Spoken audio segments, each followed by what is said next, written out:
The train rolled through the American countryside on a humid June morning in 1944, and I pressed my face against the window, unable to believe what I was seeing. I was Hauptmann Friedrich Weber, formerly of the Wehrmacht Afrika Korps, now a prisoner of war being transported from the processing center in New York to a POW camp somewhere in the interior of the United States.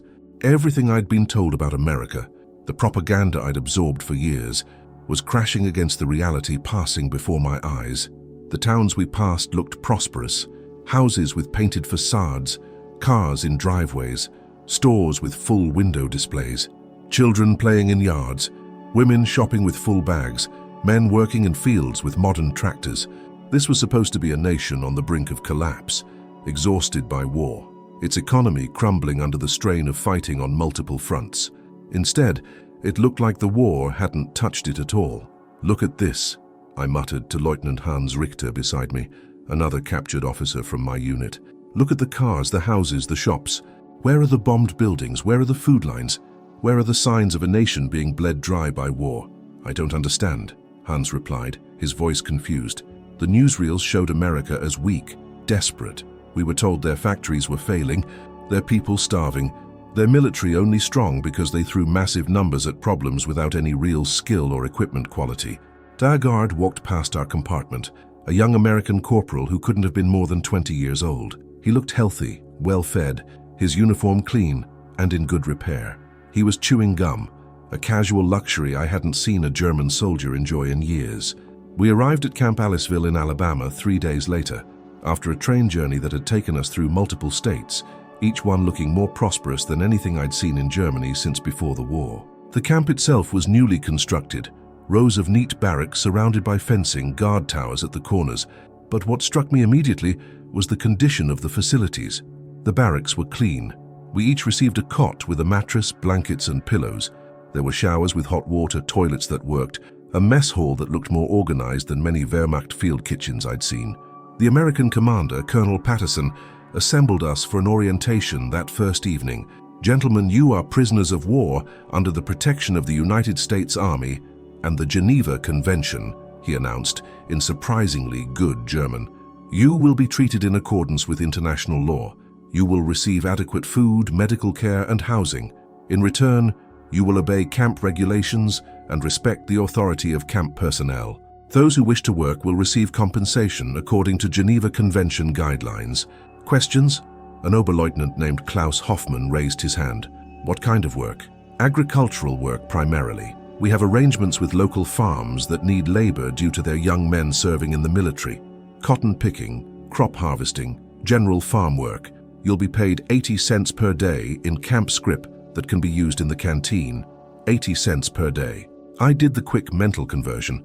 It wasn't much by American standards, but it was more than German soldiers had been receiving in pay toward the end of the African campaign, and we'd be fed, housed, and clothed regardless of whether we worked.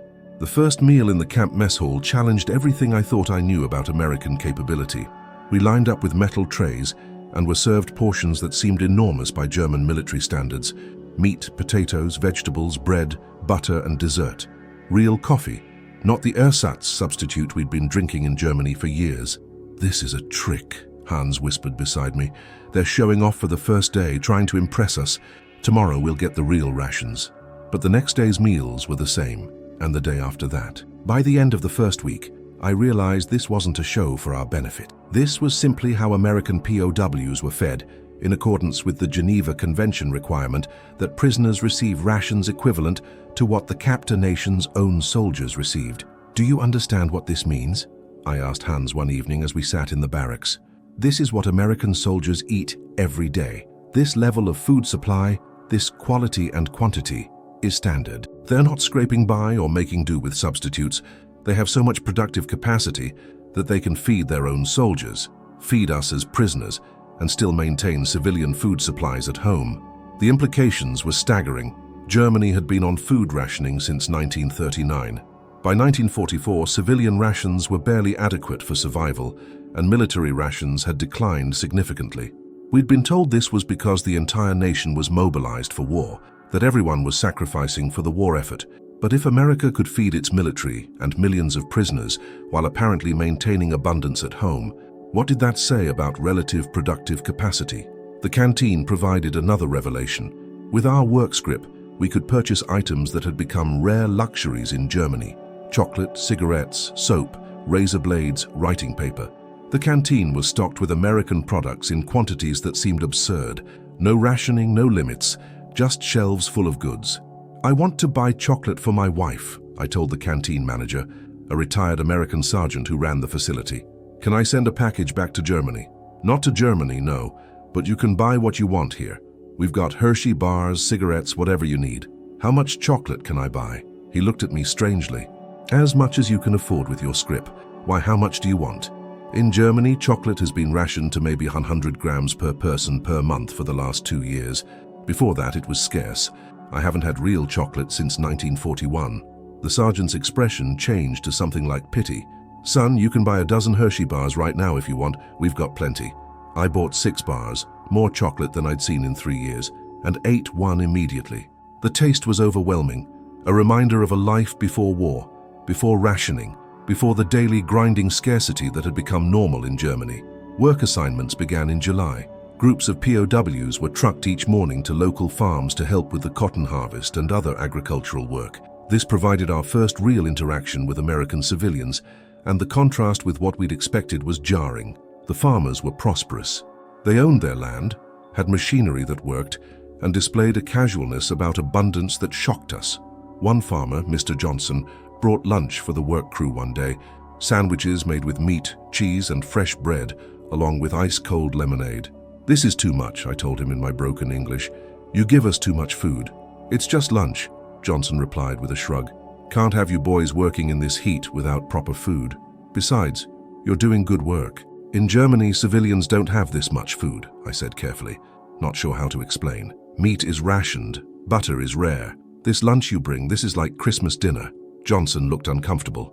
"Well, I can't speak to what's happening in Germany, but here we make sure folks are fed, especially folks doing honest work."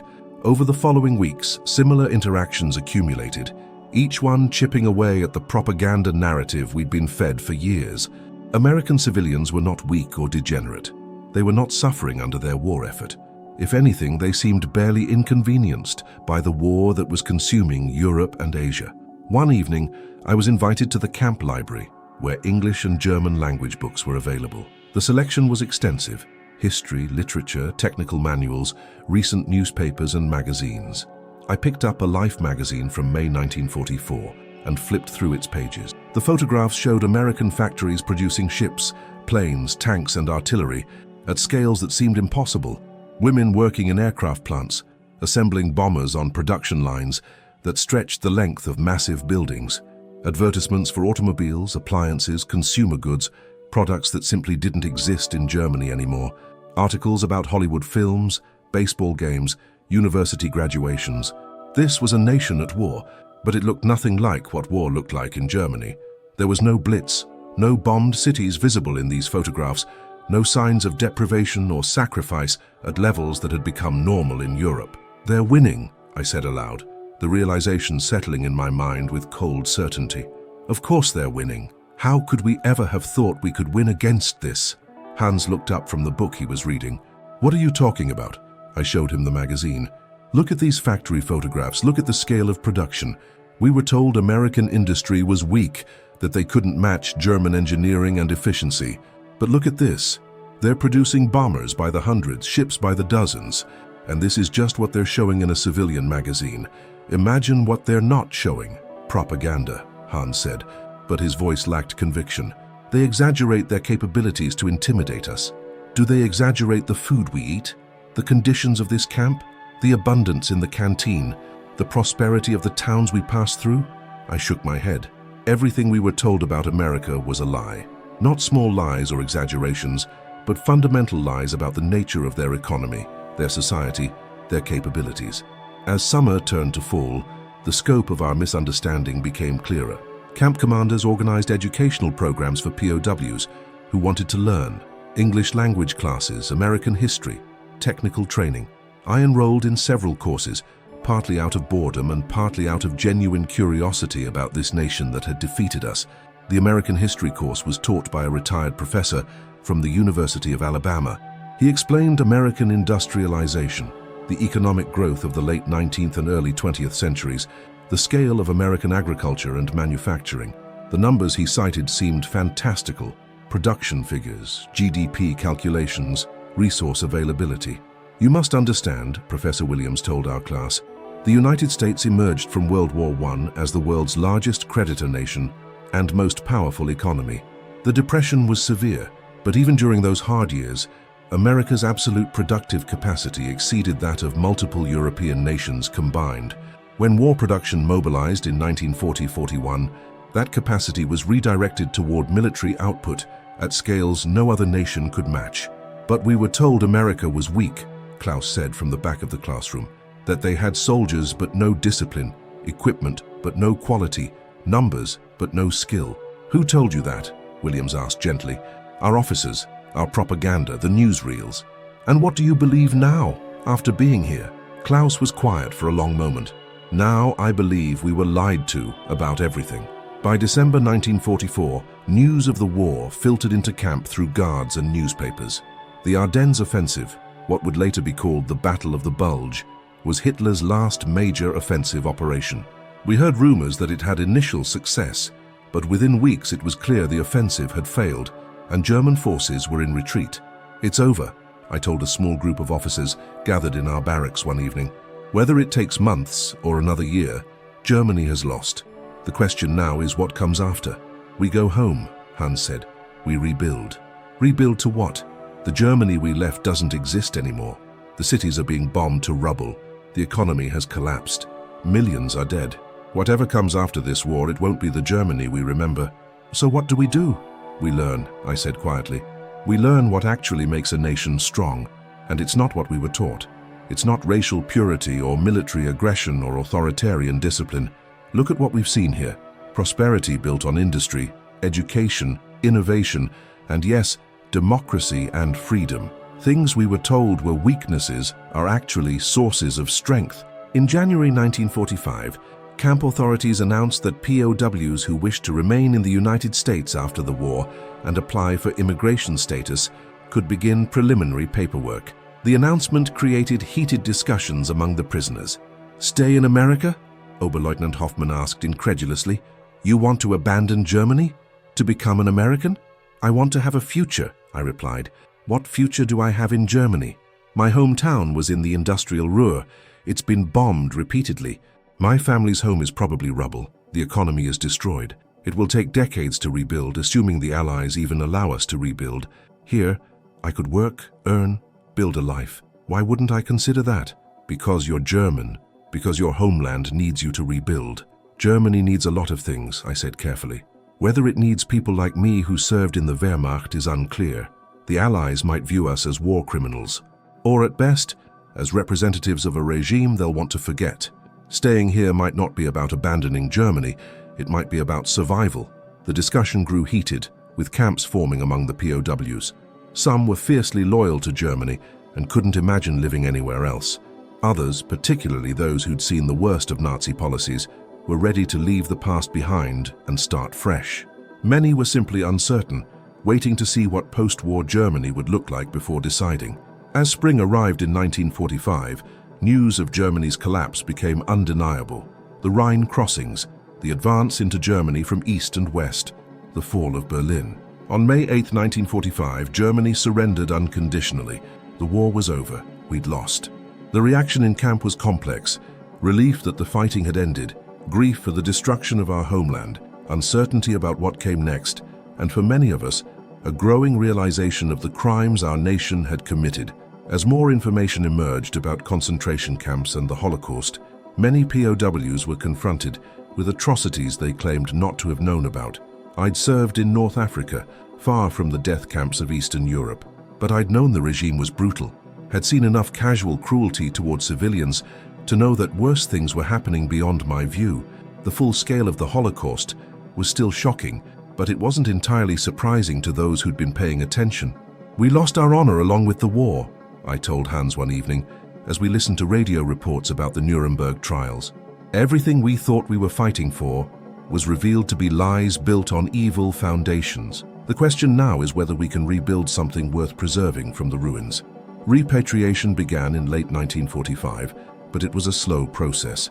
Hundreds of thousands of German POWs were held in camps across America, and shipping them back to a destroyed Germany required logistics that took time. By early 1946, our camp population had decreased as men were shipped back, but thousands remained, either waiting their turn or, increasingly, hoping to stay. The American authorities allowed POWs to work in the broader economy during this transition period.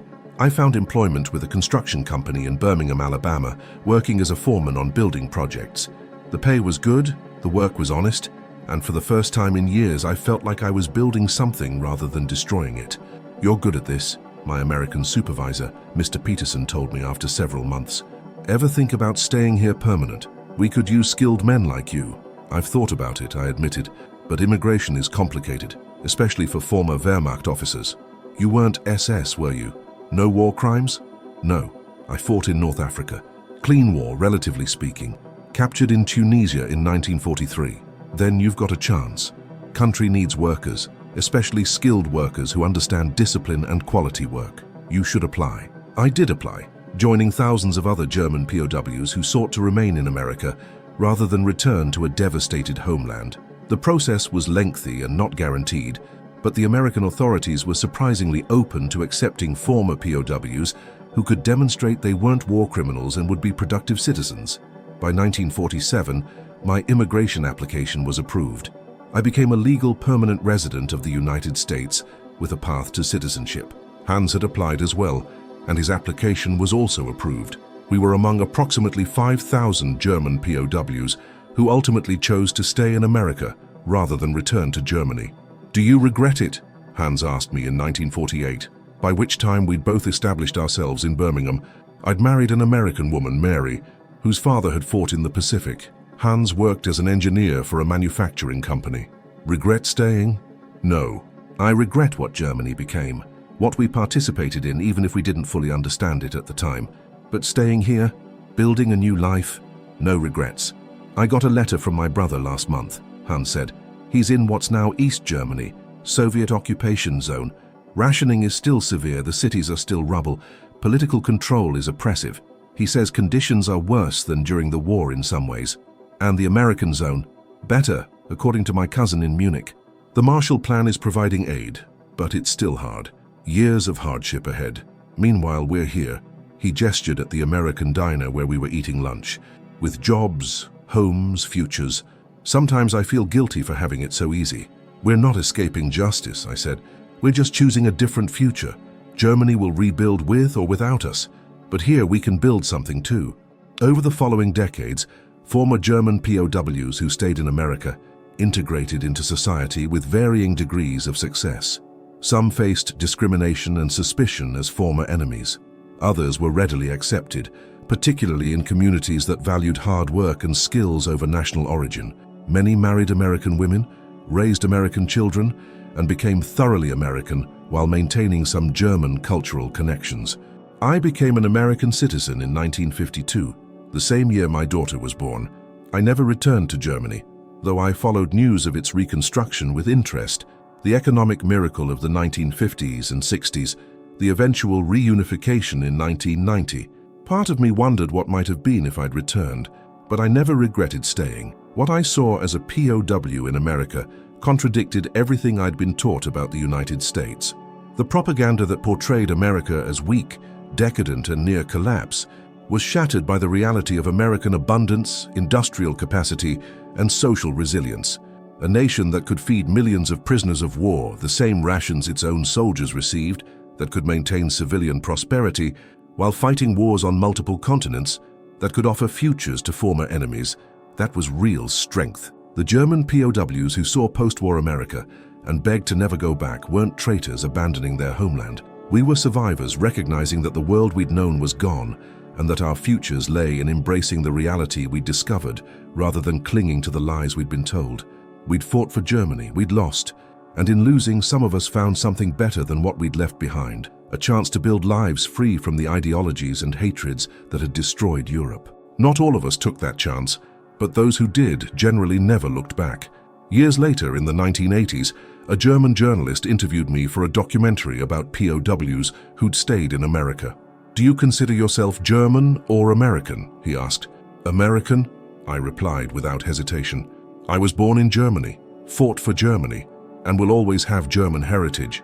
But I've lived here for 40 years, raised my children here, built my life here. This is my country now." "And Germany?" "Germany rebuilt itself into something admirable, a democracy, an economic power, a force for peace in Europe. I'm proud of what it became, but that happened without me, and I've made my peace with that. My contribution was elsewhere, building a different life in a different country." "Any message for Germans today?" I thought for a moment. "Only this. The strongest nations aren't those built on militarism and ideology, but on freedom, opportunity, and the honest work of people building better lives for themselves and their families." I learned that as a POW in America.